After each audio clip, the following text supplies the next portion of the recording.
All right, everybody out there in YouTube land, it is I, Matt Yancic, and I'm back for another episode of Role Player with 1,000 Faces. I am your humble host and also the founder and head game master at the multinational conglomeration known as Manufactured Myth and Legerdemain, with offices in Tokyo, Rome, Dubai, and my apartment.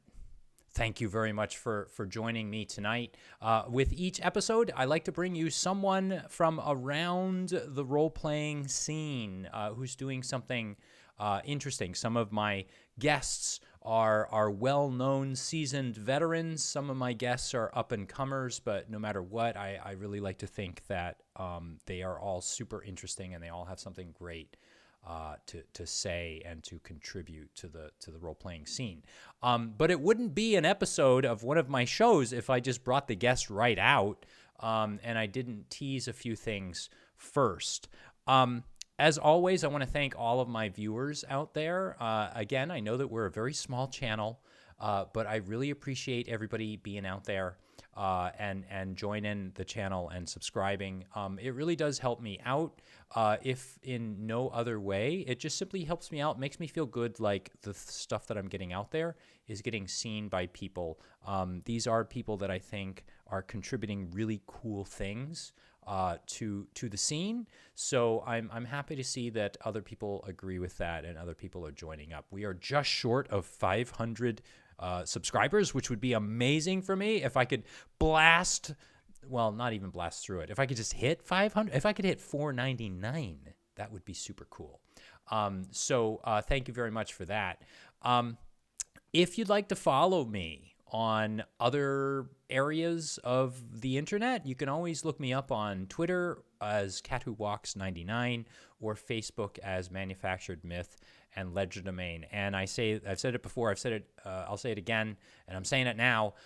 You're going to get a lot of cat videos and cat pictures because I got to be honest, I find Twitter and Facebook and all that to be like an angry place. And so I'm just trying to get like fun, cool stuff out there. And in between all the Twitter, like the cat videos and the cat pictures and things like that, you'll find little ads for the shows that I run and the people that I bring on.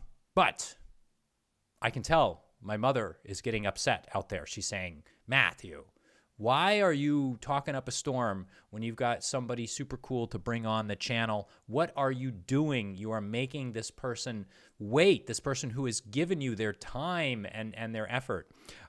So tonight I've got actually somebody who's been a long time coming on the channel.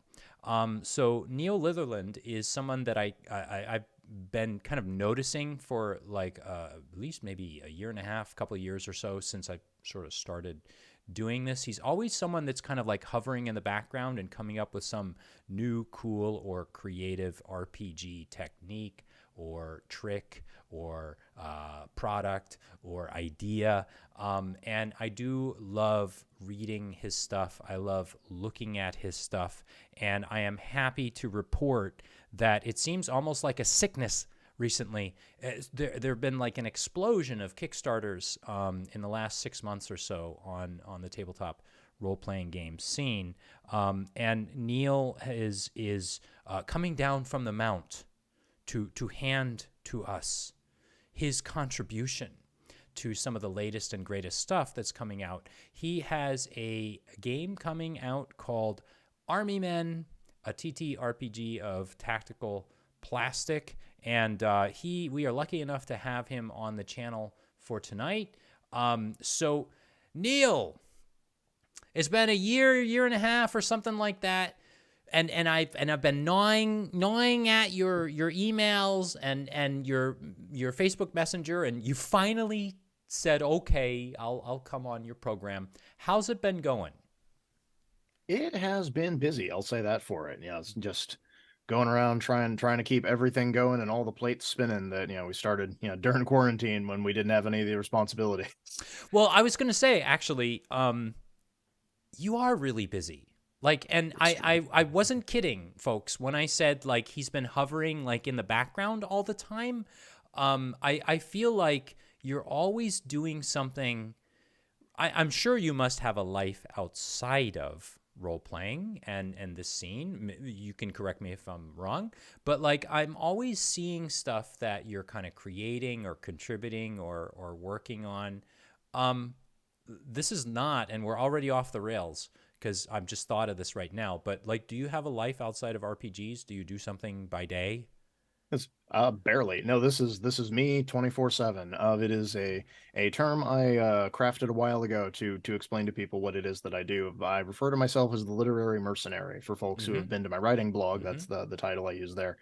And it's, I've been a professional freelance writer for the past decade or so. I've been doing not exclusively, but majorly RPGs for the past 4 or 5 years or so. Mm. Because when everything shut down and all the businesses that were considered reliable and serious business minded clients, all of them just kind of left the bill at the door and wandered off in the night, whereas all of my RPG clients are just kind of like, hey, everybody's at home and playing D&D Right. online, we need more stuff now. Right. So I just made that switch. Yeah, I mean, it's actually something that I find to be super impressive. Because I found that the old adage about, everybody's got like talent and everybody's got abilities and all of that, but not everybody has like consistency and they don't have, and they lack that. But that's not something, I mean, you're very disciplined because Literary Mercenary, if that's the title of the email I'm not sure if I mean, it's pretty darn steady. Like it's out all the time and you've got like it's not just like one art, there's like all kinds of things going on in it. So tell me, like I said, we're off the rails already, but I'm going to try and get us back onto track. What what's your interest in role playing games? Where does that come from? It is a weird and funny start because all of us have that moment where it finally clicked and we heard the voice from the heavens go, this is the thing that we are now into. But I had several brushes with RPGs and I never quite figured out what they were. That I had a friend of mine way, way back in the day when I was in middle school who was big into RPGs, but never really explained them to me. He just kind of painted it as like a weird board game story thing he was doing. So we had a lot of 1v1 DM and player, and I was like, I have no idea what this is, but it's fun. And then he moved away and I kind of forgot about it. Hmm. And my second brush when I was early in high school, back when Walden books were still available in malls, I remember there Walden was books. it was over in the discount rack. They had the red box for second edition that because they had kind of changed editions and they were getting rid of all the older stuff. And I was looking at it and I had no idea what it was, but it was $10. I was willing to take a gamble. And I brought it home and I tried to play it with a friend of mine and we're reading through it and it's making very little sense because I have no context for what I'm Hmm. looking at and it was all very complicated and I just kind of put it under my bed and I forgot about it. And then the third brush and the one that fully got me into the hobby is when I was in college. There was, a guy I was in class with, and he said, "Hey, you seem like the kind of guy who would like this." And sat down with, an actual table of players with experience, a dungeon master who could explain things to me if I had questions. And I just had that moment of, "This is really fun. Where do I get more of this?" And as I was flipping through the book, I saw some art that had gotten reused, and I was like, "Wait a minute, I have one of these. It's at Hmm. home. All the Hmm. numbers are different, but I still have it." Hmm. And so I went back and I realized there had been like two and a half edition changes since then. Hmm. But it was I'm here, and I was just from that point onward, it was rubber on the road, as many games as I could find with as many people as I could find. So then what was it about RPGs that appealed to you? Was there anything specific, or was it just the camaraderie of being with friends, or was Yeah, it the it was a very storytelling? specific thing. It actually it's what ruined me for video games. It's because I enjoyed video games because who didn't? We were all like growing up in the '90s, and that was when they were coming out and being fun. But it was that freedom that you could try whatever. You weren't bound by the two or three things the programmer had thought of, and you didn't have to worry about the invisible walls. You could just sort of look at whoever was running the game and be like, I have a really dumb idea. I want to do X, Y, and Z. Is it possible? And if so, what do I need to roll? And that became very addictive. Hmm. Whether it was win or lose, if someone was like, it's like this is dumb, but I'll let it go. Let's see what happens. And from that point onward, it became not quite like writing a novel, but Hmm. it was very empowering, and I very much liked that about the hobby. But the unfortunate thing if you need, nerdiest game in the world requires friends to play it. And so Mm. it was always a bit of a difficult thing finding a steady group around, the college years when everyone's, coming in and dropping out and doing all sorts of things on their own. What until you sort of discovered RPGs and really started regularly playing them, then was something else that kind of filled that void, or that interest for you? Were you reading books, or were you writing? Were you doing Because anything? I did a lot of writing, I did a lot of drawing. I got to the point where my parents stopped buying me books because I was going to bankrupt them.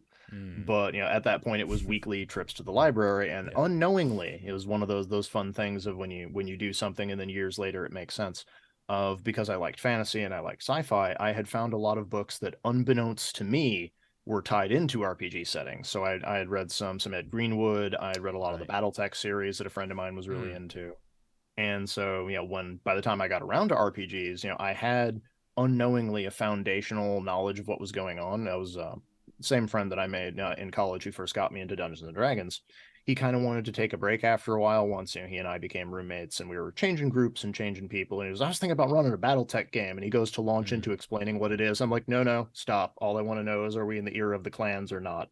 And just the look on his face was like, Right. how did you know that? And so you were reading those books, and you had no idea that they were tied into RPGs, or you. Nope, no idea. So when I later found that out, I was like, well, that's fun. I thought I would have had to just make up fan fiction or something, but it was like, Yeah. no, I can just get a sheet and write out all my numbers and just play around in this world that I've enjoyed reading about so much. BattleTech is one of those games that I never played very much of. Like, I had a copy of it. I actually played a game called the Crescent Hawks Inception on. I had a platform called the Amiga 500 and the Yes. Amiga 1000, like back in the mid to late 80s. And I sort of played it more. It was more like a. It was not, for me anyway, it was more like a tactical game than it was, and I might be wrong because it's been forever, but it wasn't so much a narrative game. But what's interesting to me though is that you're reading BattleTech novels, and I would imagine the BattleTech novels are narrative based, or are they like a lot of combat, or? In fairness to the audience, because I know there's like probably more than 100 of those books out there at this point, of I tried to read them in chronological order because my library had most of them, so I got through the first 5 or 6, and it was a thing that I find very amusing is like my mother was very not protective, but she was very cautious about what she let me have when I was like in that period, because that was kind of the beginning of the whole like, what are your kids watching, which movies are safe, and all Mhm. of that paranoia. But she had taken one look at the cover and was like, oh, it's giant robots, this will be fine. Mm, And then halfway through the book we have questions of like, are genetically engineered people real? mm. Is it fair to commit like genocide against what you consider inferior peoples? I'm like 11 trying to answer these Right. questions. I'm like, I have no idea, where are we going with this? What is it that makes a good person versus an honorable person? There's a lot of heavy questions to deal with. Yeah, it's And it's actually surprising that I often I hate to say this. So I'm an English teacher, and I have this kind of default sort of reaction whenever I hear about licensed proper like books from like IP and all that. I'm like, well, okay, sure. But what's interesting to me is that if you actually go back and you look at a lot of like licensed IPs and you kind of dig through many of the authors, a lot of them are some of the really great writers that are writing today who were sort of starting out and struggling and just trying to sort of like pay the bills, and they'll take something. I mean, people, if you look at people like, say, and I don't think he didn't write novels, but he was writing some children's television, like J. Michael Straczynski, oh yeah, I for remember reading about example. that. Like, he was doing like Captain Power, and I remember like sitting there. For anybody that doesn't know, Captain Power was like tied into like this laser tag kind of toy, and there was parts to the TV show where you would like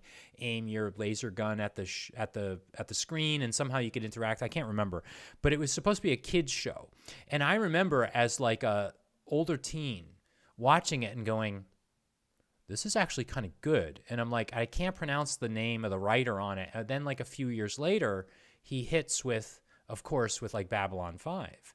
And so what's interesting to me is I can't put my nose up at any mention of, say, BattleTech novels, because I wouldn't, it wouldn't surprise me if we went back and we looked. There's probably at least like two or three or four that turned out to be like, they were always really legit writers and authors and all that. But I'm so sorry, I digress. I hadn't meant to talk all about BattleTech. So what, you more of a GM or more of a player, or what were you doing at that point? Like when you say you were playing in college, trying to get groups together, were you running the games or?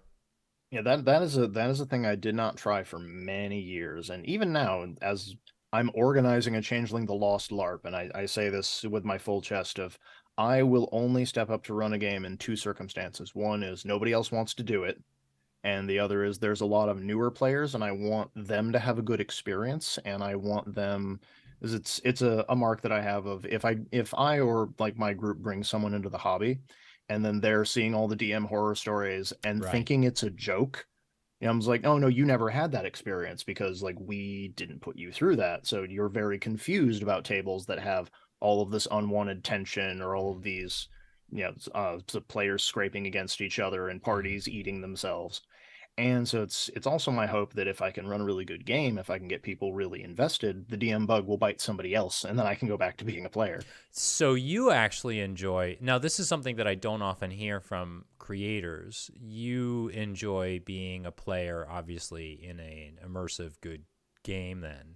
I assume you Very prefer much. that over. What to you then makes a good, enjoyable game as a player? What is it that hooks you? Like, I would assume you're probably pretty picky, and you want to play in the right environment. Like, what makes you happy as a player? A lot of it actually comes down to whether I like the setting, and this is a thing I've butted heads with several people over. Of if someone says I want to play D&D or I want to play Pathfinder or whatever it is, I immediately ask which setting, and if they start going off into their own homebrew setting, I have to put up the big red sign because you can be a very good game master that doesn't make you a good world builder. And so if I don't trust somebody to make a really good world, I'm going to be a much harder sell than someone just saying, I want to run a Forgotten Realms game. Like, okay, cool. I can research the Mm, books and I can find all the stuff in there that I need. But the other part of it is for me as a player, I like freedom within the structure of the rules. There are a few things that I find more frustrating than coming to a game master and saying, "Hey, here's all of the, you well, not core, but the first edition from the publisher. mm, Here's the feats I want to use or the merits I want to take or the species I want to play. Here's the history they have and the area of the world we're in. Here's how I'm going to organically tie myself to this campaign. Please sign off on this. I have done my homework." And someone just going, no, you can't do that, but not giving me any kind of reason other than just like, I don't like tieflings and I don't want them in my game, which is fine if that's your stance as a game master, but you should put that up front before your players start digging into stuff. mm, And it's a thing that I will fully admit can be kind of overwhelming for a lot of game masters. Of a lot of the time, I did it when I was newer and had less experience. If we feel like players are overwhelming us with more numbers or greater game knowledge, we'll just start trying to take options away from them rather than just looking at the player and being like, hey, this is a bit much for me. Can you work with me here on this? Maybe take the catapult down about half strength so mm, that we can all still have fun with this. mm. And that's just good tip I would give to folks because a lot of the time when I get excited about a character or an idea or a game, folks who have read my character conversion guides, I like to find a trick and kind of build a character around that trick. And I want to make sure that I'm having fun with it, but not at the expense of other players or the game master. Every time the situation where my theme music starts playing, they just kind of sigh and look at me to do the thing. Let me ask then, what do you mean by trick? Is trick a mechanical trick? Is trick a hook? Is trick like a certain narrative, like a background element? Could it be different things? Is it something in particular? It could be any of those things. Good example. I'm currently, I think, about three-quarters of the way through Hell's Rebels. For folks who haven't played it, it is it's punching fantasy Nazis all day. It's great fun. But it's the first time I sat down and decided I want to play a vigilante, and it's exactly what it sounds like for folks who just want to play like high fantasy Batman. This is your chance.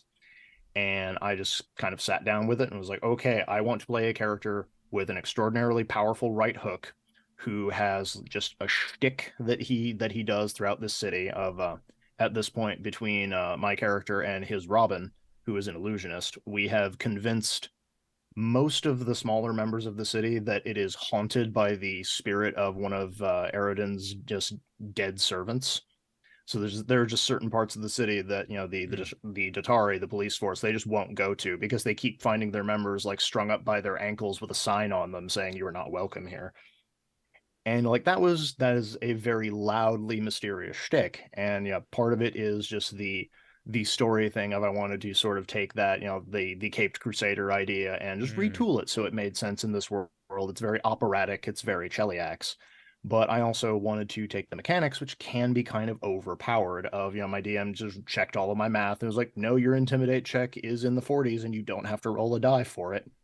That's just gonna happen. right. And so it's just one of those of like I worked it all out, and it was like, if are you okay with this? It's fine to tell me no, but I would really like to do this because I think it's very exciting. Do you have, I mean, you don't have to name any names, but I mean, is there a particular GM that you return to a lot? Like, have you been running a lot of long-term, or I'm not running, have you been in games with someone who's been running for a long time or? It is actually a thing I feel I've been spoiled by it now. It's like as I said earlier on, in my gaming career, it's for feels weird to call it that, but early on in the hobby, we would have kind of we'd get together and we'd play for a couple of levels, and then someone would either have their work schedule change or Yeah. they'd be less interested or Yeah. whatever it was, and then it would fold, and then somebody else would be like, well, I have this idea for this other thing I could do, and we'd play a Star Wars game or we'd Right. play Ravenloft or whatever we were doing. And so I got really proficient at building characters from level 1 to level 3, and Mm, then around then the game would just kind of fold and we'd start over again. But I think at this point I've completed 5 full adventure paths, mm, and it's gotten to a point where I'm kind of a harder sell on shorter games. If someone's like, I want to run a one shot, and just okay, what can I do in this one shot that I can't do in other games? yeah. Because I know I won't get invested into the storyline of this character, so I need to have something else that's going to make it fun. Mm, But it's for those who haven't done it yet, or if it feels very difficult, I highly recommend sticking with a longer campaign and actually picking an end date and getting to it. It is a feeling unlike anything else because I got it one time. There was a lot of weird cheese and strange luck involved, which made it kind of an epic story. But it was just a great feeling. And I was like, we need to do more of this. Back to level 1. Let's do something else now. yeah, I'm actually very much the same. And I think part of it was for the channel, I started running a lot of one shots. And I really liked running the one shots, but I kept thinking to myself, I kept thinking back 1 or 2 games, or I'd think like, what happened to that character? Or we could have done a bunch more with that. Or I mean, we can always still do it. But it really made me miss running the long term games. Um, do you get, I mean, it sounds like you do, and I think I know the answer to my question, but I'm kind of interested in hearing your perspective on it. I mean, are you really invested in your character and you're like Yeah, thinking like just the gears are turning 24 hours a day?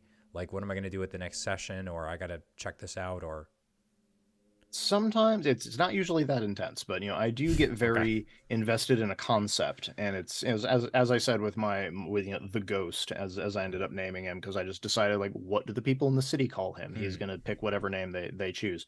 But it was that thing of I was very invested in going with it partially because his civilian identity is like a giant German himbo, and I find that very funny.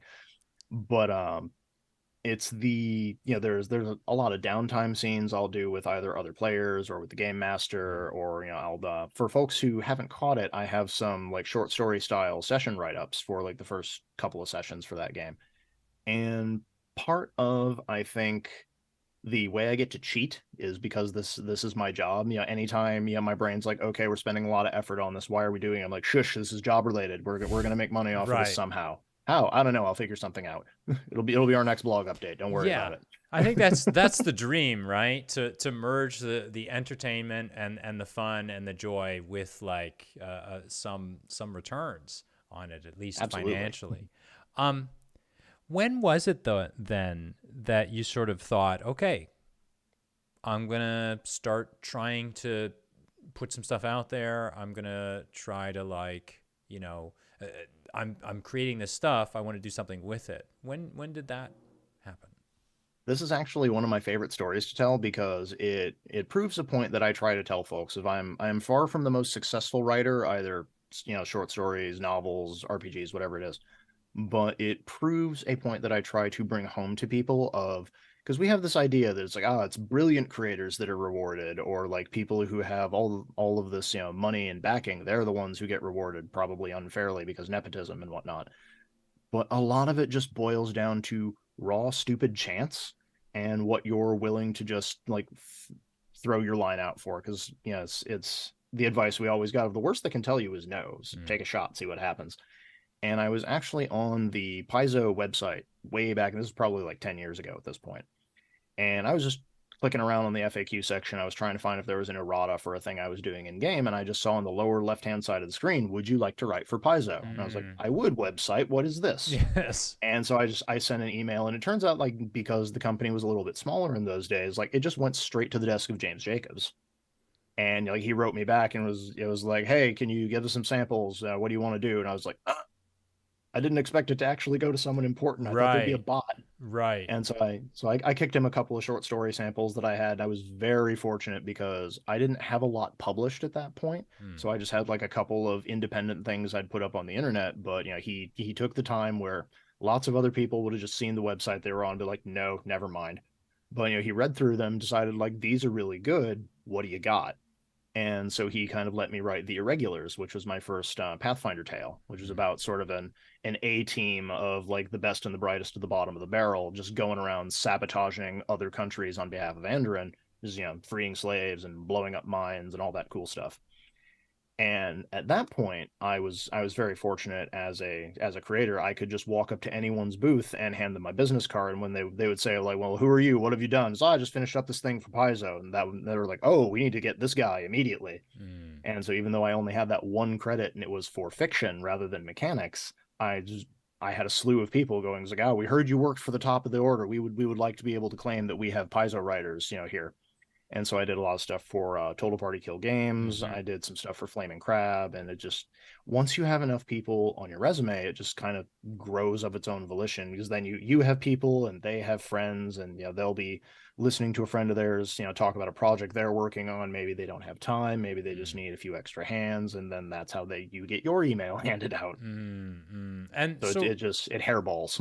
what was that feeling kind of like? Because the idea of, I mean, that's like every once in a while you hear stories about that. Someone just sees like, actually, to be honest, years ago, 25 something years ago, I got my job at a movie studio doing that. Like I'd given up on trying to find a job, and I was looking in the back of some magazine, like at the end of the era of printed matter. And I saw like at the bottom, there was an ad for like a studio. They were looking for people. I'm like, whatever. I sent out 100 resumes. I'm like, and my friend's like, just do it. I sent it out. And within like 2 weeks, I was being interviewed in the same building they shot Die Hard in. I was Hmm. being interviewed at 20th Century Fox, and I was like, "Oh my God, it worked!" Like, what was the feeling to go from like kind of like being in like unknown to suddenly overnight you're working for writing for Paizo? It was lovely, but there was just to give folks an idea of at the time is like normally I would take like a month or so to like put together a short story and reread it and get all that stuff out. I finished The Irregulars in 4 days. It Mm, was just bam, done, get it out. yeah. And I've taken it down since I had to look over at my corkboard, but I had like the acceptance letter that came with the Hmm. check that they sent me just like up on my wall so that anytime it was like, oh, why can't I do this? Kind of glance over. No, I can do this. Doing it's not the problem. It's finding the audience that's the issue. Yeah, yeah. It's so interesting, like that can motivate. It's really interesting the way that small things. I found that, and I was sort of talking about this with Neal before we were chatting, but I was looking at creating something really big, like 400 or 500 pages long, like an RPG in length, and I try to sort of do it. I try to work on it, but it's so big, it seems so impenetrable that creating something that's like 15, 20 pages or 30 or 40 or 100 pages is more accessible. And when I get like small positive bits of positive feedback, I'm more likely to kind of like keep moving towards creating something bigger Whereas sometimes I set my sights on things that are so big, I can never really, not really achieve them, not easily anyway, in the time frame that I want. So I feel like sometimes those small bits of positive feedback are actually in many ways better. And again, it comes back to that idea of trying, keep going, like being, just saying, okay, I did that. I'm going to toss that in the garbage now, and I'm going to do the next one. That's last week. That's last week. That's last week. And just keep going. And it also gives you, just to piggyback onto that, it gives you a lot more freedom to make mistakes. It's not something that a lot of folks really think about, because we don't want to think about, but what if no one likes this? Like that's the villain thought we don't think about. But it's a lot easier to spend a month or 6 weeks or whatever, like putting together a module or a supplement or a short story or whatever it is. And if that gets middling response, like, okay, that one didn't hit, next. But if you spent 3 years, 4 years, 5 years, 10 years, and it comes out and it's just not the time, or the audience isn't there, it can be crushing, because you just spent so much time building it up in your head for what it would have to make back. Yeah. That if you don't have that experience with rejection, if you're not used to accepting that something might fail, it can just be too much. Yeah. So it's important not to build stuff up too much in your own head, and always think like, okay, if it works, great. If it doesn't work, that's fine. Move on to the next thing. About at this time, how long has Literary Mercenary been around? Is this relatively new, or was that kind of something always that's been in the back of your head, always been? I started with that blog, I think, maybe 10, 11 years ago. Oh, wow. So it was around the same time. Oh, yeah. Yes. I started it along the same time I started Improved Initiative, because I had just kind of gotten familiar with Patreon at the time. It wasn't new, but it was new enough that I'm like, this sounds like it might be a pyramid scheme. How does this work exactly? Right.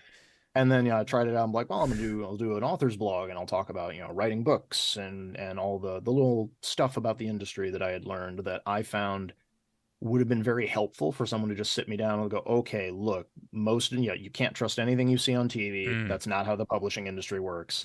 Here's the things you actually need to know. And I found that very interesting. And there were a couple of other folks who found it very interesting, but it did not get anywhere near the kind of traction, Improved Initiative got. So I was like, okay, gaming blog is the popular one. We'll focus on that. We'll do double the effort over here, and then we'll keep this one going because it's kind of my brand name. And then, so with that though, at the time, as you're sort of shifting into doing stuff like professional work, and when I say professional, I mean, obviously people, I think there are a lot of people out there that are creating professional work. It's just maybe they're not getting paid for it. But I guess when you're doing work that's getting paid, are you still playing, or are you kind of feeling the crunch of time and you're like, oh, I'm putting more effort into, so you're still playing? It's a thing that lots of folks tell me they worry about, whether it's they're worried about like a podcast or a comic or whatever their creative endeavor is. And there's always that thing people worry about. I was like, oh, if this is my job, what if I start to hate it? And I just have that moment of, why would that happen? And academically, I understand, right. But personally, it was the sign that there's something off with my brain chemistry, because I can do the same thing day in, day out, over and over again, as long as I'm getting like the little rewards of whether it's people giving me nice comments, or I'm getting a check in the mail to go buy myself something nice. It's like, whatever, I can do this forever. Right. It's only when that positive feedback dries up, I'm like, oh, okay, I guess no one other than me is having fun with this. Let's try something new, something else. Yeah. But if it's just one of those things of, no matter how difficult the task, no matter how involved the project, if I feel there are people out there who are interested or who like it, or even it's just like getting comments on my blog of like, it's like, I can't believe I never found this, like on page 327, this changes everything I'm going to do with my character. I'm like, good, I helped somebody. That's my contribution today. So here's the interesting thing about your blog. Like, blogs for RPGs are like a dime a dozen. Regular blogs are rarer, but then regular blogs that are informative and I find new stuff on, for me, are even rarer. And this is one of the reasons why I tried to get Neal on, and I talked to him like a year and a half ago, is one of the, I can't lie and say I read every single nobody entry. does. I create way too much stuff. Yeah, well, it's not just that, but the truth is that with just in like with my brain and with the way I work and just the way that I have somebody on every couple weeks, I'm always looking at new stuff and trying to find new stuff. But I will say this about your stuff. It honestly it's either making me think or it's making me nod my head and go, yeah, this guy kind of gets it. Like, I'm not saying I agree with 100% of every single thing, but Okay. like I said, it's making me think, making me look at things in a different or new way.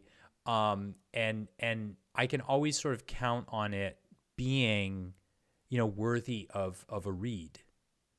And I think that that's actually something that's really rare. And well, combining the fact that it's quality with the fact that it comes out consistently, that is something truly rare.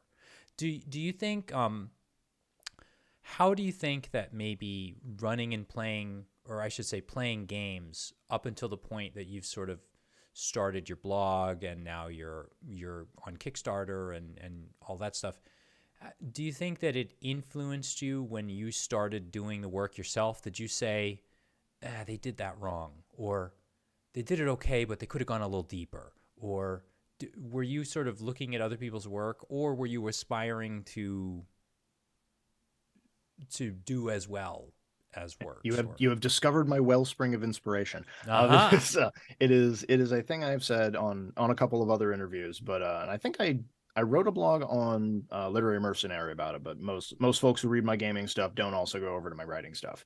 But it was a lot of stuff that I ended up doing when I was given, because if client sends you an idea, they're like, hey, I need this word count, this topic, this game. You're like, okay, write up what they want, you give it back to them. But a lot of the time, they're just kind of like, I want you to do a thing, pick something. And so if I was kind of left up to my own devices, I would usually pick like, what is a thing I think was done poorly, mm, or what is a thing that I think we've just kind of let become a caricature and no one's really questioning it. And like sometimes it's where you get a lot of the like the knee jerk of like, no, it doesn't work that way, and then you have to ask them why, right, and the answer is usually because, well, my tables never run it like that. Are there rules that say you can't do this? mm-hmm, You don't have to do it this way, but you can. mm, And like that was the thing I found was very engaging and very interesting, of finding new twists on ideas that already existed and just doing them in a way that I would do if I were in the big chair and people were like, it's like, we want a game that's going to give us stuff we don't expect. And it kind of plays the player and sometimes even the game master's assumptions of mm, what's going to happen against them. And that can lead to an interesting turn of events. For example, for what I was talking about, mm. of because it's the thing that actually made it into Sundara, which we haven't touched on yet, but I imagine there's Yeah, questions for yeah. it. But there's an article I wrote years and years and years ago, and it was Do Dwarfs Surf? And there were a lot of people who were mad at that article. But because there was all the things like, well, dwarves have all this density because they're a scientific creature that we can study, but then they sink like rocks and all of this, and I was like, that's not how it works in this setting, though. They're just people; they can swim like anyone else. But it was essentially that question of, because a lot of our stuff has big, heavy, Tolkien remnants in it. It was just that question of, well, what if we took all of the aspects of these creatures that we have and we just put them in a different setting? Mm, What does that make them? And so it was essentially the question of, like, take your standard like heavy bearded mountain dwelling dwarves who like to forge iron and make things, and put them in a tropical like volcanic island. What parts of their culture stay, what parts of their culture go, how does it alter the things they do? Because they're obviously not going to be wearing like the heavy furs and the boots and whatnot because it's really warm. But do they now have more intricate beard mm, stylings since they're not wearing as many aspects of clothing? Are they very heavily tattooed so that mm, anyone who sees them can just look at yeah. them and know like clan house affiliation, great deeds? Mm, Is surfing a thing of bravery if they do sink? Is that how they challenge each other? Is wrestling a big deal? Do they punch sharks for fun? mm-hmm, Whatever direction you want to go in with it. And it was just one of those things of, there's nothing saying you can't do it, right. but it didn't seem to be a thing that had really been explored, so I figured it would be a fun topic to just kick around and see what people come up with. It's interesting though, because everything that you mentioned just shows me maybe why it is that I enjoy reading the stuff that you write, or that you create, or that you come up with. Because what I like is how you're thinking about things. You kind of turn things not necessarily upside down, but you turn them maybe sideways, and it does force. It's interesting to me here because you say you like to play, but at the same time, what you're kind of doing, and I feel like you kind of just did right now, is you've world built. Is yeah, backdoor GMing, as some folks call it. Yeah. So you had mentioned Sundara, and actually, it was gonna be like a next like a couple of questions with me. Um, Is Sundar so okay? I won't get ahead of myself here. What do you? Is there some sort of look and feel, or a kind of like philosophy or theme that sort of runs through a lot of the stuff that you create? Because you've already sort of hit on for Literary Mercenary, you're looking at stuff that you think is broken or needs to be fixed or bothers you or whatever. But as far as like the design of a setting, or is there some sort of thing that you're going for? There's actually I touched on this fairly recently. I can't remember where I put the article, but it was a thing that's always confounded me. Of there's a lot of folks out there who have this attitude that if you don't build your own setting from the ground up, then you're not a real game master. And I have no time for that attitude. But it's one of those, if you want to do that, if you like doing that, I endorse people doing that. Have fun with your creativity, make a big old sandbox, go nuts with it. But it's always the question I have when someone wants to do that. Of my question is, what can I do in your game, in your world, that I can't do in the core game, or that is Mm, somehow limited by either the culture or the timeline or the politics, whatever it is. What is the unique opportunity you're giving me? Or did you just draw a map with different shapes on it and you named everything differently? Because mm, if I just have to rememorize like what orcs and elves and dwarves are called and learn a whole new timeline of history, that doesn't engage me mm, as a player.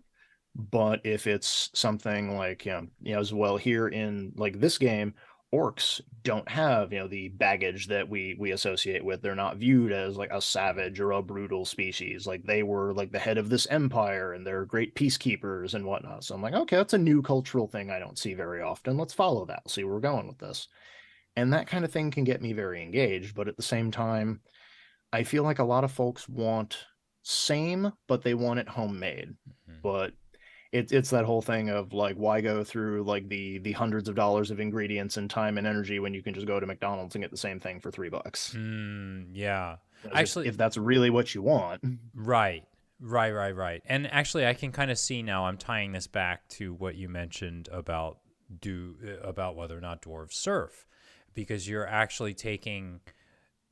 taking a trope of a species or trope of a culture or whatever you want to say, and then you're actually reinterpreting it just based on physically like planting it somewhere else in the world, which would ripple throughout its entire culture, and all the things that you just kind of mentioned give you a new and different sense of what a dwarf would be. Actually, the funny thing is when you mentioned it, I thought about them sweating a lot, because I'm thinking, okay, they're kind of short, stocky. They're going to sweat a lot. Does that mean they're going to have really good skin? Like, because, when you sweat a lot, you have like really good skin. Are they going to be leaner and meaner? Or what? But it's interesting because your ideas have sort of made me think about a traditional trope of a type of fantasy species in a new and sort of different light. Um, Tell us about Sundara then, Sure because thing. it's Yeah. the thing that I kind of associate. I mean, of course, there's Literary Mercenary, but like whenever I think about you and like about what you create, you're always like chiming in on the channel, and we'll talk about that, I guess, in a minute, unless you want to bring it up at this Oh, moment. yeah. But like, it's the thing that I see you like I've known and gotten from you for very steadily for like a long time now. Where did Sundara come from, and is this something you're just sort of doing in your spare time? Are you releasing this at a certain point, or? Yeah, it's a because we mentioned before, talking about how it's very intimidating to make a big, huge thing, and it was when the idea first came to me is I do a lot of work for Azakale Games, which folks may have seen. They're the ones who release the Sundara books. They do a lot of my like 100x random lists. There's like 150 of them at this point. Mm-hmm. But yeah, so like they one of the projects that Adrian, the guy who runs the place, had kicked to me is he wanted 10 fantasy villages because he had found a fantasy village generator. It just made you a map and gave you a population density, and it was neat. And I was like, oh, that's like half the work done for me. I'm just filling in the blanks. I can do that, no problem. And so like that went in and it came out. It was pretty popular. And of course, the natural result of when you have something that does well is you want to capitalize on it. You want to do something bigger, better. And so the idea was to do, 10 fantasy cities. And I am a huge like lover of urban environments at heart. I don't feel they get enough love. I think that they're often just kind of treated as like very samey. They don't usually get a lot of personality. And I didn't just want to jam 10 of them in one collection and just speed run through it. Yeah.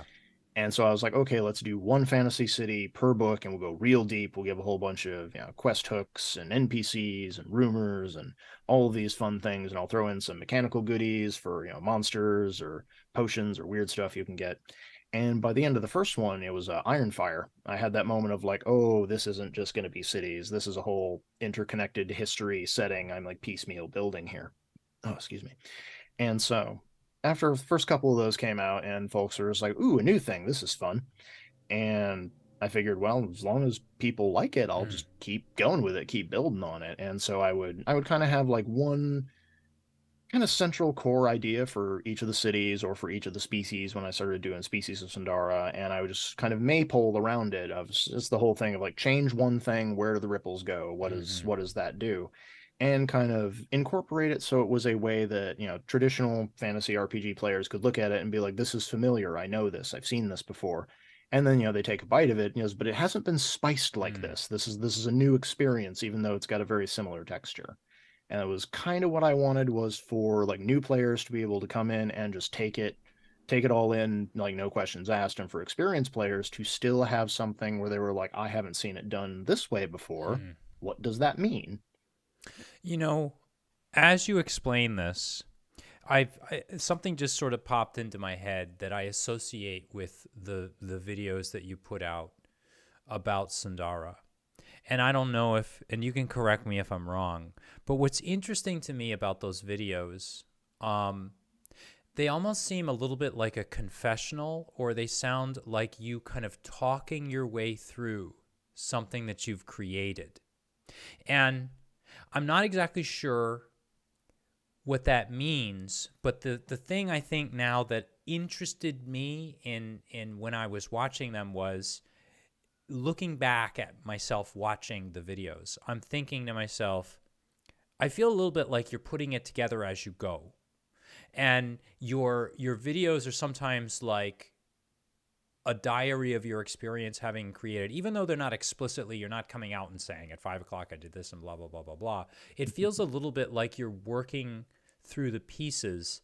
And in that respect, it's kind of fun. It's been always fun for me to watch because I feel like you're sort of working your way through it. Do you think is there anything to that, or am I just imagining that?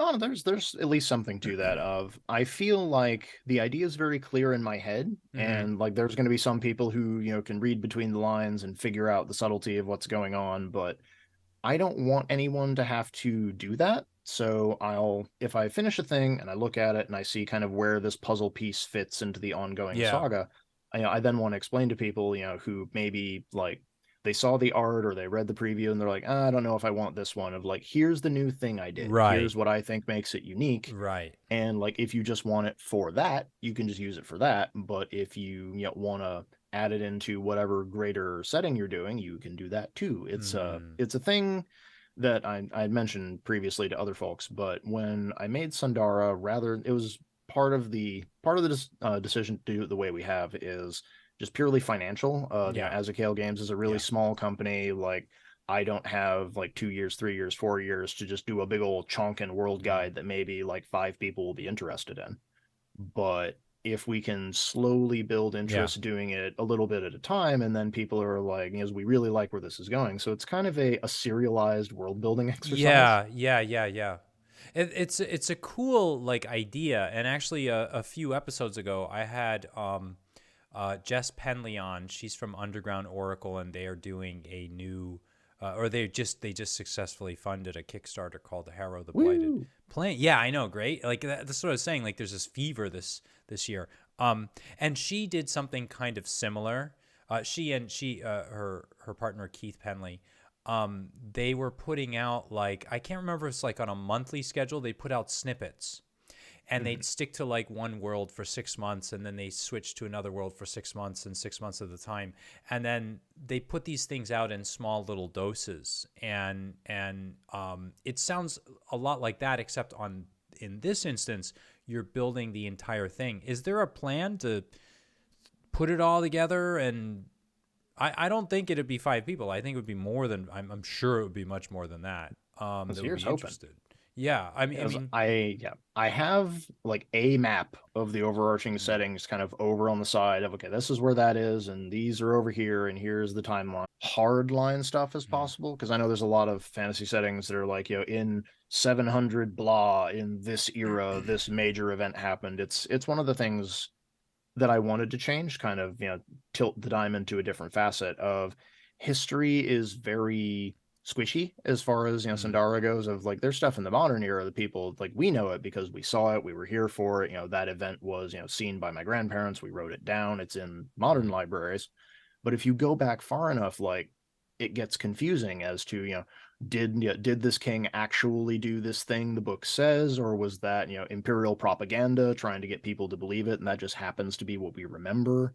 Was, this particular species that isn't around anymore because they lost the war, were they truly the aggressors, or is mm, that just what was said at the time? And I want to leave as much of that open to interpretation as possible. mm, But as far as the actual like physical makeup of the world, I could, if there was interest and folks really wanted it, and we like had the little extra budget for, artists to help us put the stuff together, we could probably do, a world map, some major historical events that have been alluded to in a couple of the different books of, like the fall of the Fearin Empire and the creation of, the flying city of the sorcerers, things like that we could fit in.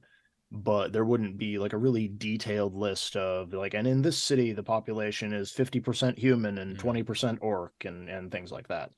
Of Because the way that I kind of did the supplements, and it's a thing I'm trying to stick with, of I want them to be kind of like Lego pieces. mm, So you can mm. take as many of them as you want and exclude the others without huge gaps in your game. Yeah, But if you want to use all of them, then fine, go ahead. They all fit together. yeah, But I'm also hoping that if folks like say they just want Ironfire, they really like that city, they think it's neat, you right. can just pluck it down anywhere in your setting that's like, hey, there's volcanic region, here's a big lake. Boop. That no, I actually really like that approach. Like I was just talking, and again, I sort of mentioned this a little bit before our interview, but I was talking to DM Scotty McFarlane, the craft master himself. I feel like I need to get the Godfather theme to play every time I mention him, but he was saying, so I was asking him about his setting because he never really talks about his setting, and he says, I have a setting personally, but I don't want to establish one for my players.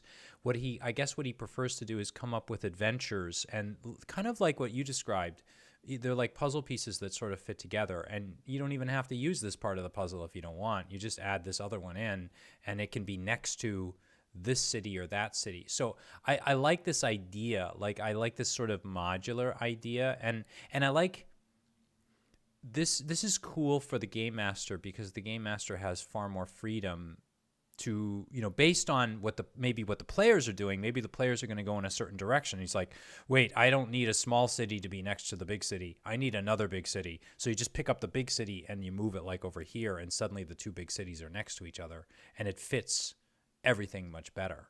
But speaking of settings and all of this cool stuff, the big thing I really wanted to talk to you tonight about was Army Men. And now I know this is your current project. It's up on Kickstarter, and it's funded. And so it's a partnership. Is this correct, with Josh Yes. Heath of High Level Games? Yes. Can you tell us a little bit about like how did you two come to know each other? How did you come to be working together? And how do you divide up the work? Oh, absolutely. It is I can't remember the specifics, but I know that the first thing that Josh and I worked together on were, for folks who've seen any of my World of Darkness work that I've put out, my 100 Kinfolk project. Of I went through the entire Werewolf the Apocalypse game, and I just did 100 NPCs, Kinfolk characters for every single tribe, including the villains and the Mm. dinosaurs, because the Mokale are amazing. But but No I just bias kind there, of, folks. None. no Absolutely none. bias, It's none just was. true. Yes, I'm not allowed to play them, so of course they're the ones I think are the best. Right. But it was just one of those of like, after, because I would do one of those a month, and they were coming out once a month for a year, and at the end of that year process, it was kind of like, okay, I need a break. Yeah. No more werewolves. I need to do some other Yeah. stuff. And so like, he and I kept in contact, and we talked about stuff, and I would occasionally chat with him, be like, hey, I'm working on this new thing. I'm thinking about doing this. What's your opinion? And then he would either, tell me, it's like, that's great. I really want you to do that. Or like, no, that's stupid. You should do this instead. And then I would look at that for a bit and be like, this is a much more elegant solution. I'm going to do that. But Army Men as a game was actually an idea that came out. It was probably going on 4 or 5 years ago at this point. Mm. There was a friend of mine who, like many people at that point in time, was like trying to start his own. He originally wanted to start his own gaming website, and then he was like, "I want to start a gaming company." I'm like, "All right, I wish you luck with that. How can I help?" And so he kind of offered me a retainer fee essentially at first to like write blogs for his site. So he just had content coming out, and I was like, I can do that, no problem. It's just same thing I'm already doing for my blog. And then, we did that for a couple of months. And then he was like, well, I kind of want to release a game. I'm like, that's a statement. Do you want me involved in this somehow? And so he's like, well, I want you to write it. I'm like, okay, that's a big project. How much money do you have for this? Mm. And so, we kicked around ideas for a bit, and I was trying to figure out from him, like, what do you want this game to be? What do you want it to do? And he wanted to do something that would, appeal to the wargaming crowd, appeal to like folks who like Axis and Allies, maybe like Warhammer Fantasy, stuff like that. And I was like, okay, I can work with that. That's fun. And his original pitch was he wanted to do it with the Fate system, at which point I held up a hand. I was like, you are not going to get like the tactical wargaming crowd interested in a game that has like 2 dice and 5 rules. Mm. And so we kicked it around for a bit, and like I originally suggested some much crunchier systems, and like he wasn't comfortable with those. So we eventually settled on D&D 5e, because at the Mm. time 5e was riding high. It was the game. And anyone who is not a publisher in your audience, of up until the OGL kerfuffle, it was essentially, if your game could not be ported to 5e and it was a fantasy project, you had like a 50% harder time getting it greenlit. It Mm. was really tough selling anything not in that rule set. So that was the one we decided on. It was like, okay, we're going to use that as the base, and we're just gonna mess around with it. And so I took a break, and we finished our business meeting for the day, and I was just in the shower, just noodling with it, trying to figure out, well, what can I build that'll do this. And at some point in time, just talking to myself, what came out of my mouth was, get a bag of plastic army men, throw them down on a mat. And then I stopped and went, that has to be an RPG. Someone must have Yeah. made that by now. And I checked, and it was like, no one had done that. Like, there's a video game series that I'd completely forgotten about because I never played it. Oh yeah, But this as far sounds as familiar. Yeah. Yep. As far as like tabletop games go, like there were some games where you played animate toys, but they were in like a post-apocalyptic setting, and it was more focused Mm-hmm. on stuffed animals and robots and things like Mm. that. And I was like, all right, this is dumb. Let's pitch it. As I just kind of discovered Pugmire around that time, and Mm-hmm. I figured like that's something I feel we could get behind if we kind of tried for that same tone of, to the characters and to the world, this is very serious business. This is an epic quest of things we were doing. To the players, we're sitting around the table going, oh, this is ridiculous. This and it was like a thing that I thought would allow you to play it either light and fun, or you could do like dark and gritty, like horrors of war stories with it, made somehow weirder by the fact that you are all just living plastic people fighting a living plastic war. So does this mean, is this kind of like a Toy Story situation where humans exist and the battlefield could be some child's sandbox, or it's a tabletop, or is this secretly going on in the background? Lots of folks have asked that, and my answer is, if that is the way you want to play Mm. it, that all of the meta that exists in the book is just a bunch of stuff that some kids have made up, you can totally do that. Mm. Is I am not here to police anyone's game. If that's the way that it makes you happy, go forth. Please do that. As far as the meta of the game that I have set up, it is, you are all resinous persons. All your measurements are people sized. It's like everything you're dealing with is what you would imagine, as being, as far as your military equipment, size of a country you're in, stuff like that. And so I drew up the whole world of like, here are the different types of resins that you have. Here are the different nations they've established. Here are sort of the political conflicts they've had, and the recent events that have caused them to all pull together and form one nation. Because now there's an outside threat that Mm-hmm. is that we still have beef. It will wait. Mm. We Mm. are currently being attacked by giant bugs. We have bigger problems right now. So then, for the artwork, you have anonymous Katsudon Mhm. and Dan, and I apologize to Dan in advance, Dan Oropalo, as your I guess you're featured and you're supporting artists. Where'd you discover them, or Yeah, or have they been famous this whole time, even though as, one of them is anonymous? yeah, that is one I can take no credit for. Of that was entirely Josh's doing. Of I believe, I don't know if Dan is officially a part of the project. That's not a part of the Oh, loop I was kept in. hmm, I believe that he just did a couple of supporting pieces because Josh hmm, asked him to, and it was neat. But yeah, it was one of those of I was just kind of told we have an artist, and I was like, we have a what? And then I saw the art, and I was like, phenomenal, we have an artist. This is right. amazing. Yes, But and you're like, thank goodness. oh yes, I wasn't gonna do it. But yeah, there Mm, was, oh yeah, too. I kind of trailed off earlier. But so what happened when I had the idea and I brought it back to Ben, was the guy I was working with previously, and we had kind of figured out an arrangement of he was gonna help me stay afloat like during the writing process. He would give me not exactly an advance, but it was just kind of like, here's your writer's fee.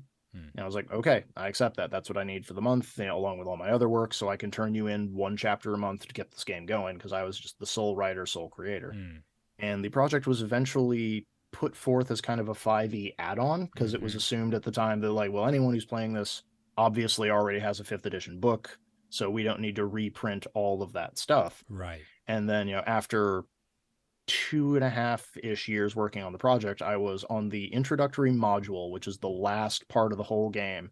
And I just get this email of like, hey, I don't think this is going to work. I'm closing the company. It's not going to happen. I'm sorry. I was like, what? But I'm almost done. Yeah. And so I took a little bit and I thought about it, and I emailed him back, and I'm sorry to hear that. I was really looking forward to this. Can I keep going forward with this? I know there might be some folks who'd be interested in the idea, and we've already done all this work for it. And he was very chill about it. He even gave me permission to use like a couple of pieces of art that he had made for it already. So like the logo with the helmet was a piece that he already had done.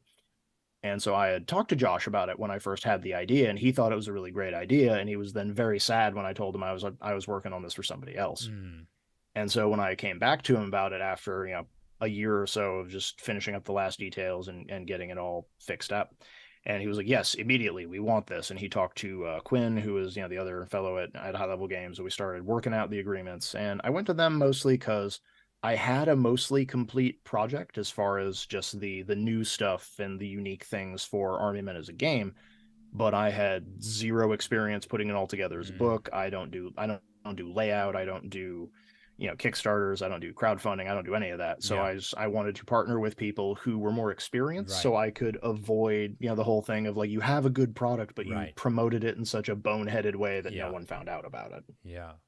That's Yeah. So then we actually that's great that like because I had actually that makes me think because I actually was looking at hiring some artists a few weeks ago, and I'm still talking to them. And the story that I've heard not just from them but from other friends of mine who are artists are how many times people will do work, and it's not just art; it could be writing, and you're doing it for some company, and the company is honestly intends to have it published, and then something happens, there's a misfortune or there's a miscalculation or something else gets in the way, and then all of that work, despite having been paid for it or despite putting so much time and effort into it, it just gets shuttered and put in the closet, and maybe for legal reasons and whatnot, it can never be shown to anyone, at least until someone agrees that they're going to like release it to them, or someone's going to buy it from them, or whatever. So it's actually heartening to know that. I mean, it's not heartening to know that the company couldn't do it and didn't make it, but it's heartening to know that it was able to be saved and entrusted to someone else. And it says a lot, like, though, that you would believe in it so much that you would want to grab it and take it with you. Yeah, and then the OGL thing happened. We were like, no, not again. Right. Well, before I'm going to ask about that, Okay. but Okay. before we get to that question, I was just going to ask one kind of like follow up here. And I was just wondering, is there some sort of like overriding philosophy behind it? Is Army Men all for good fun? Is it It is, is there yeah. something deeper? or There is oh, indeed there is. oh, It's a yeah, and just because I wasn't clear on it earlier, we did have a meeting together and we decided that it's going to be a standalone game for anyone out there who was mm, worrying they'd have to buy extra books. So if you don't already have a bunch of 5e books, don't worry about it. We have mm, all the rules out of the Creative Commons. It's a full complete package. As far as the idea behind it, the central philosophy, whatever you want to call it, it is I wanted to be able to create and this is why some folks have suggested it would really work in Savage Worlds, of I wanted to mm, create something that had a central pillar, but mm, then you could then tell stories in a whole bunch of different genres with it without having to switch to a different game. mm, And so it's like, the first book is very combat forward, very concept forward, of like, all these people's coming together fighting a dangerous weird outside foe. But I'm hoping in, supplements, if we get to that point, if people really like what they're seeing, we can mm, do, some spycraft stuff and get into like, James Bond style, like behind enemy lines, covert operations, maybe do like, noir, have private mm, investigators, gangsters, things like that, and just go all the way around of get weird 50s sci-fi nonsense and just any kind of genre you can think of, using this setting as the basis for it, but also making it very modular. One of those things of, a game master might see this and be like, I really like this and I like this, but I don't want the cowboys and Wild West stuff. We're going to leave that book out. And you won't need any of them to play any of the others if you don't want to, but mm, also, like every good game of backyard make believe, you can mishmash them all together and just mm. have a ball with it. Mm. Have you had, sort of speaking of the genres and touching upon like different sort of like themes to it, have you had to tweak the rules at all, Oh modified yes, anything, or to, many many because many yeses. you'd also sort of mentioned it was going to be kind of crunchy. Have you Oh yes, added, is to like, so what have you done? I did a lot of If you stuff. can, if you So can there's speak a about it. I can. There's I will just do a blitz point system, so I don't go into it for hours. But there are certain things that I just decided to remove entirely because I felt that they were a huge waste of time and had nothing to do with this game. And there were other things I put back in. It's like, no, we need more of this, and it bothers me it's not here. Mm, I'll start with the second category first because it's easier to remember. But a good example is, like, I included a lot of extra tactical rules because we have like more advanced machinery, even if it is made of plastic. I wanted players to feel like they had more options, particularly because there's no magic in the original book. There may be later, but that's for another day. right, interesting. Okay. And so you have things like, there's taking a knee so you can get more use out of cover, make yourself a smaller silhouette. You have, cover fire if you want to, suppress an enemy that's, so that your tank can charge in. We Mm, have, rules for explosives. We don't have rules for vehicles yet. That's going to be in one of the first expansions. But all of those things, along with additional rules for firing from prone. There's a morale system people can use if they feel that adds like a little bit of change to the turn by turn action. mm, I also altered the feat system, so it's mm. anyone who played D&D 3.5 or Pathfinder, the exploit system will look much more familiar. Of it's a lot of smaller abilities that you get every odd level, and you get some of them from your background, you get some of them just picked up as you go forth. And I wanted it to give players the ability to customize their characters a lot more than you usually get in your average 5th edition game. As it was my major complaint about the system as a player was, like, you picked your species and you picked your class, and that was about it. You didn't really get any other choices. Mm. You have, like, you either upped this attribute or you took this magic item from a horde. It felt very MMOE, for lack of a better Mm, term. And so mm, I wanted to give players more of that. I also made sure that your backgrounds aren't just like, this is a vague thing you can kind of do. Each one comes with a very specific right, mechanical ability you can use. right. And so you have more of a question of like, well, does it fit my story more to be a convict or a supply sergeant? Of like, no, which ability do you want? That's also going to play into it. But at the same time, there was stuff I got rid of because we just either didn't need it or I felt that it would be too hampering. Like, there's no XP in this game, Mm, so don't track any of that. Of every I recommend every 3 missions you just level. mm, Or if you want to send people through like a big like multi-stage thing that you get caught by this enemy and you have to reroute here and do all of that, maybe one big mission, mm, if that's more exciting. But another thing that you don't have to deal with is buying equipment. It doesn't happen in this game, mm, which is is the meta concern is you're all part of one of the armed forces. So once you get your mission, you go down and you fill out your requisition forms and you're like, this is what I want.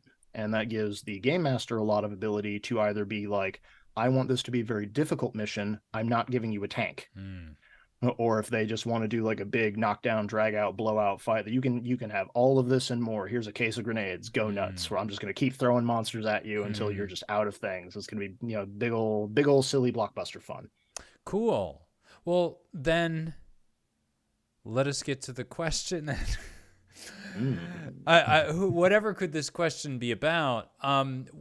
What's happening to you? So you go through all the trouble of saving the game. You work on the game. You put your blood, sweat, and tears into it. The company folds. You manage to save your game. You manage to take it somewhere else. Find a partner to help you with it, and then the OGL.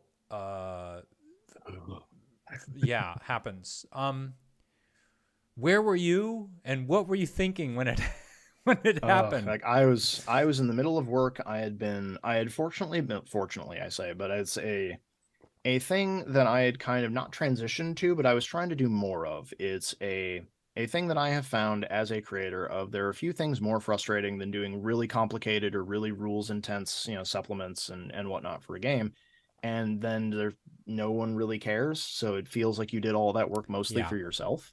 yeah. And so like I try to watch trends for what comes out and see what people are liking and what moves more copies. And the reason I have so many random lists by genres because that's what people buy copies of. Because it saves GMs like very specific work, but it also is something that it doesn't really matter what game you're running as long as it's within genre. So you could be running, Traveler, Starfinder, whatever. If it's a sci-fi list, it's a sci-fi list. Yeah. And so it's got a much bigger audience. So I was trying to get more of those out there. And then, I heard about the whole thing and, we kind of put Army Men on hold. We were probably 2-3 weeks away from starting the Kickstarter when we got the news. So that was one of those moments of like, Mm, yeah. panic. Yeah, But yeah. it was just like hit the hold. We don't have to do it right now. We're Right. we're all not going bankrupt. It's just wait. And we waited that out. But it was a similar thing for Sundara because it was also, an OGL product because it had a fifth edition and it had a Pathfinder edition, and we were kind of waiting to see like, are they going to crack down on 5e? Are they also going to crack down on anything Pathfinder first edition related? How bad is this going to get, or is it all just going to be a whole bunch of nothing and we don't have to worry about it? Mm, But either way, like we everyone just kind of agreed once this is done, we're done with Wizards. We're not taking this risk mm, again. mm. So then, what do you think it turned out to be in the end? Do you think it turned out to be a bunch of nothing? Do you think it turned out to be something? Do you think like looking back at the whole process now, and obviously your Kickstarter is about to cross the finish line here, relatively speaking. What do you think it turned out to be then? As far as well, just for specifics, as far as like what was the experience of the game or what was the experience dealing with the OGL? Oh, the OGL thing. Okay. Like just your opinion in general. Like Yeah.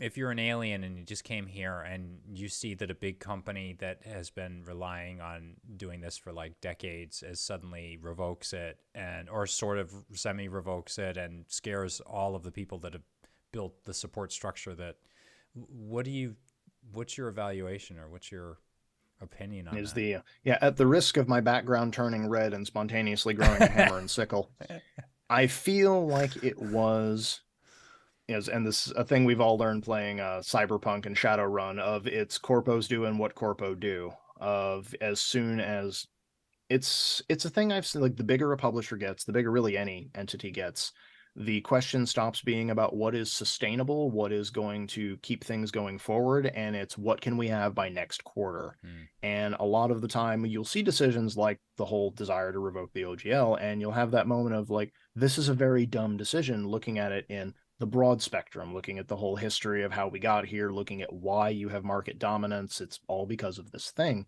But when you have people who don't do the research on the history, who aren't looking, 10, 20 years into the future, but only into next season, next quarter, or who think that gaming as a whole is not going to remain on a tabletop, and you can just tell your audience we're going digital now and they'll follow you, as clearly never tried to run a game.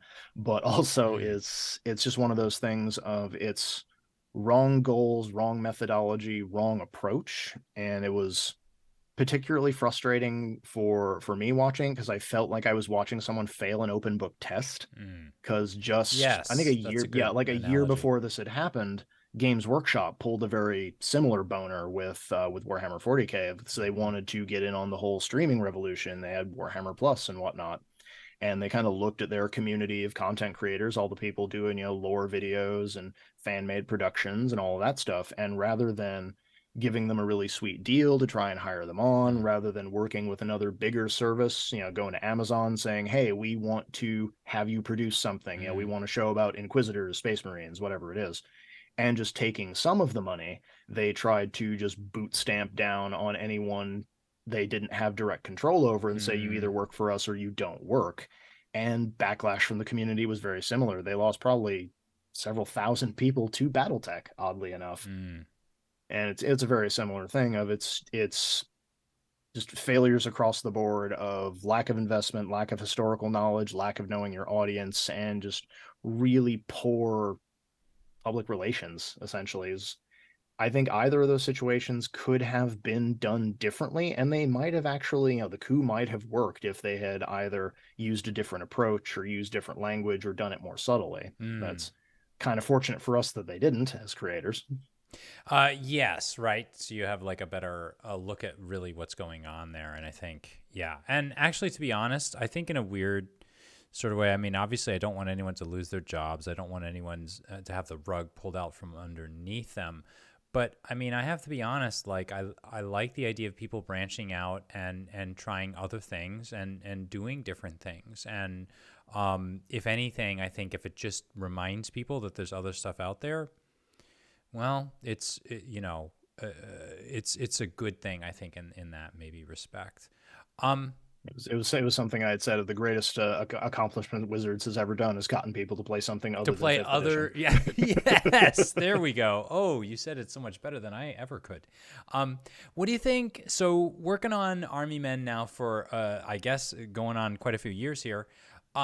Looking back, do you think you've learned something from the process or gotten something out of it? Has it shaped you as Neal? Has it shaped you as a designer? Has it shaped you in some other way, or are A you on lot to of the it, next thing? yeah, I've definitely been on to the next thing. Mm, Of I basically turned in the work that I had done probably a year and a half ago at this point, and as I told them, like, if you need something else, you need additions made, you need edits, let me know. Other than that, it's in your hands. mm, This is why I'm forming the partnership, is I have to do other stuff. I have bills to pay. mm, But a lot of the experiences I had making that game kind of like fell into both world building and kind of tone, not shifting, but the ability to have a game that can be multiple things at once. Is it's There's something to be said for a game that is very specifically what it's made out to be. It's one reason I love the World of Darkness so much. Of like, it's where we're all here to do the same thing. It has a very specific tone, but at the same point, there's also something to be said for a game like, Pugmire, or certain editions of, Dungeons and Dragons. You can do cosmic horror, you can do silly fun romps, you can do sci-fi nonsense. It's the ability to, and it's something I learned doing a lot of fifth edition content of, if players really like a game system, they would much rather play a different genre with the same game than learn a whole new game, even if you can academically make the argument that this other game was made specifically to do mm, this thing. It's easier to convince people to do a new version of something they already like. mm, mm, That was one reason, because I don't like redesigning mechanical core systems. I like taking core systems that already exist and building the rest of the car around it. mm, But it's one of those things of, anytime someone comes to me and is like, I want you to play this game. It's like, what system does it use? It's like, overly complicated thing I've never heard of. Like, you have 10 minutes to explain to me how this system works, and if I get it, we're good to go. mm. I'm not going to sit down and like read a 300-page book to Right. figure out how Traveler works, though. So then, if you think in general, or if, and actually, I tend to agree with you on this, that the rule systems can sometimes be, or at least the idea of learning a new one can be an impediment or a speed bump into getting into a new game. What is it about the games themselves, though, or gaming in general, RPGs in general, that has made them so popular as of late? I mean, I know that there's the big Dungeons and Dragons, which is kind of become just it's almost like synonymous with like RPGs. Like when you say RPGs, a lot of people just mean Dungeons and Dragons, even though there's more to it. Why do you think they're so popular nowadays and so appealing, and they've sort of penetrated the general, like into the normal realms of people?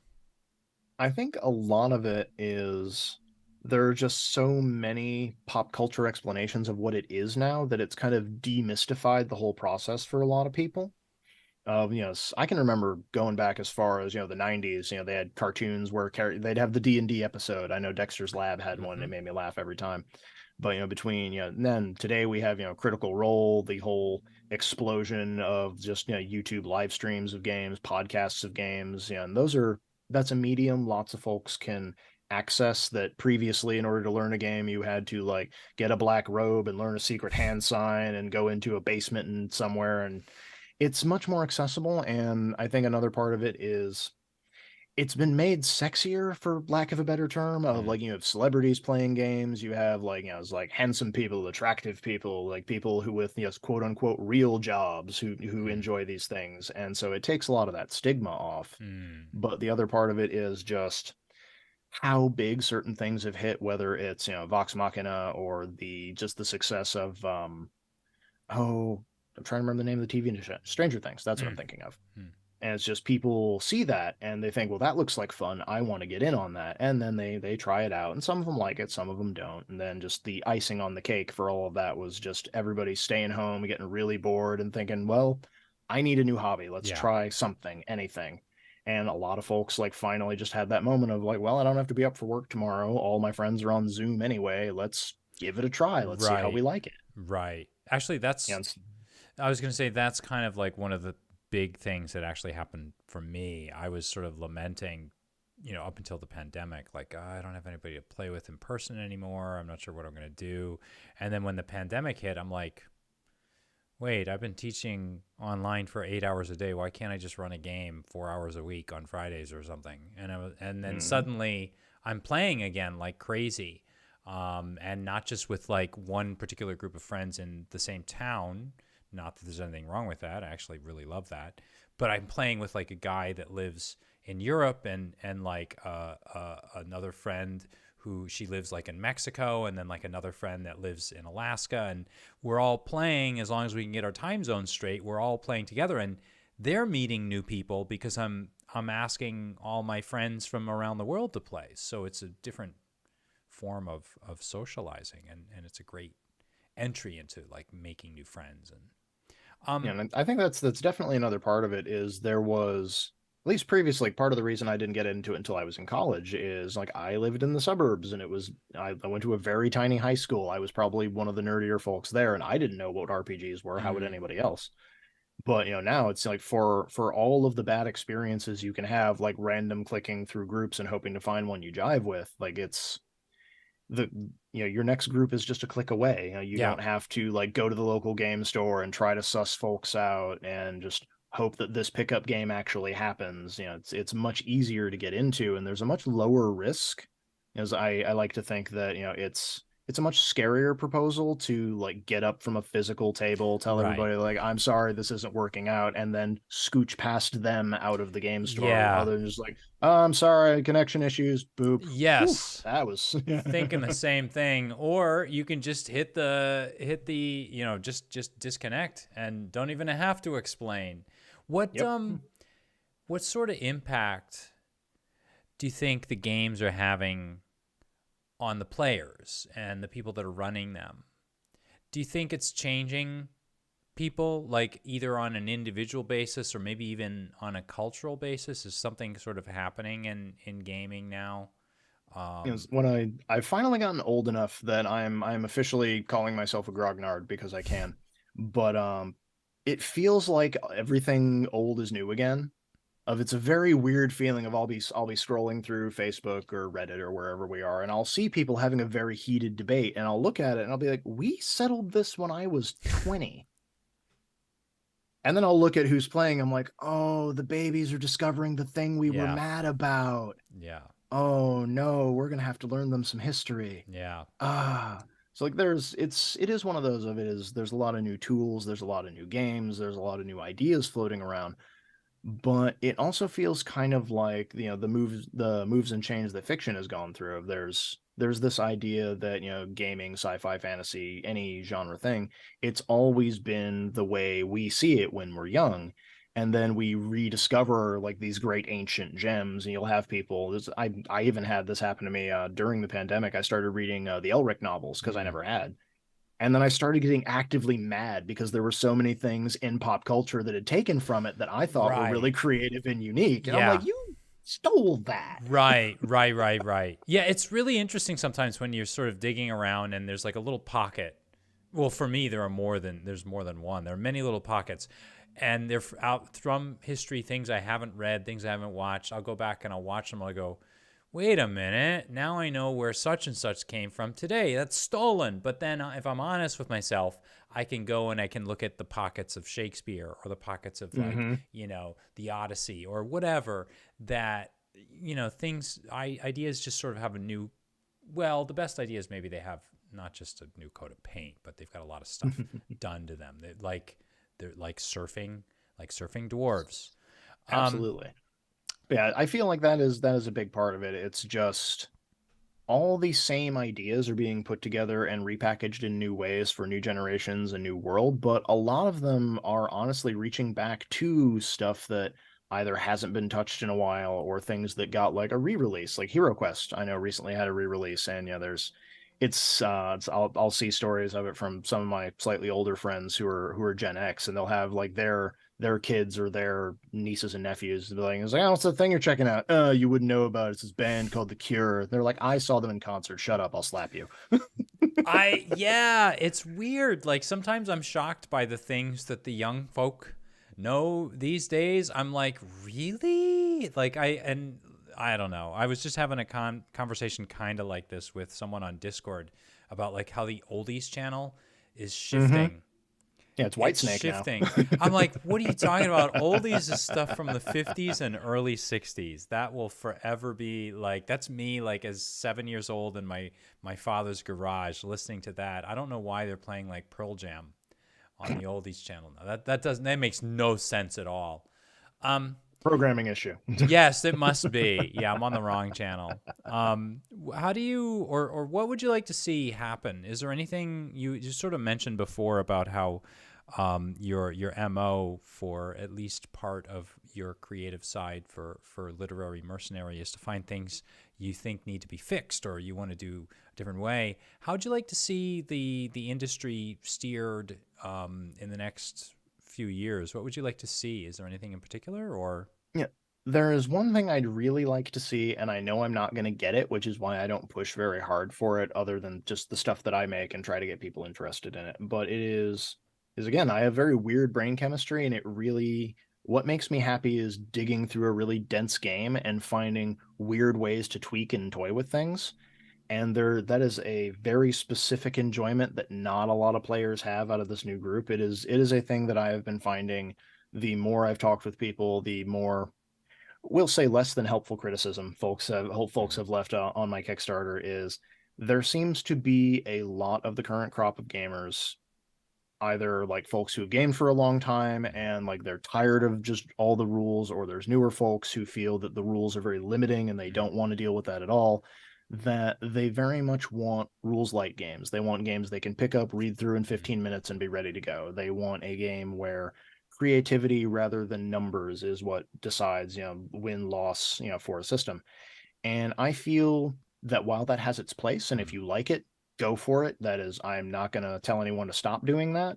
It is also very, I feel kind of unfair. Is like I've played several of those games and I've had fun with them, but I feel that like math is math. If somebody else has a higher number than I do, they win, I lose. But if it comes down to who can tell a better story, that's a very unfair comparison for someone who like maybe hasn't gamed all that long, and I'm over here with like 4 novels and 170 RPG supplements under my belt, doing all this stuff, and they're just kind of staring at me like I'm intimidated now. I don't want to participate. Mm.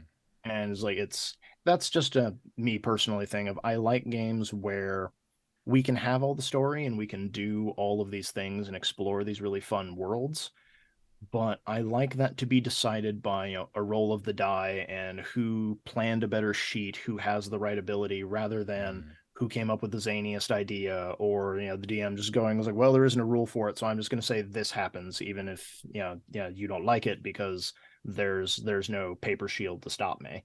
Right. And it's just one of those things of I've had much more success with games that are more rules dense because it's much easier to go to someone and say, "Hey, I looked up that rule. It says this," especially in the age of smartphones and word find, than it is to get into an argument over like whose idea of genre is more appropriate in this situation. Interesting. Yeah, I had never really thought about it from that perspective, but I guess I mean that makes a lot of sense. I mean that almost sounds in a weird sort of way, and again, you can correct me if I'm wrong on this, but it sounds like a better stated version of, say, the Matt Mercer sort of effect, where people are sort of, and maybe I'm off on this, but like I see a lot of people saying, oh, well, in order to play the game or in order to whatever, it needs to be a certain, there has to be a certain element of role in the role play. And I sort of get that.